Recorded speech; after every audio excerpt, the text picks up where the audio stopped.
หมายกับอายอายมีความหมายกับน้อง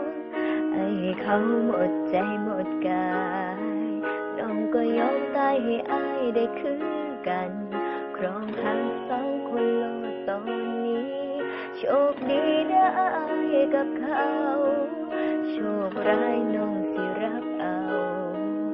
น้องบ่สมอายก็คือว่าบ่แม่นนางฟ้าบ่ได้เกิดมาคู่อายกับคนผู้อายจังใดก็บ่ได้ใจเฮ็ดดีปานใดเฮ็ดดีปานใดอายก็บ่หัวซาดังห้องนอนให้ย้อนสงสารใจเจ้าของอายบ่เคยมองยังตาก็บ่อยากไกลหักอายหลายหักอายหลายได้ยินบ่เป็นจังใดนอกความหักเปิดถือกับดักหักหัวใจติดกับดักหักคนนี้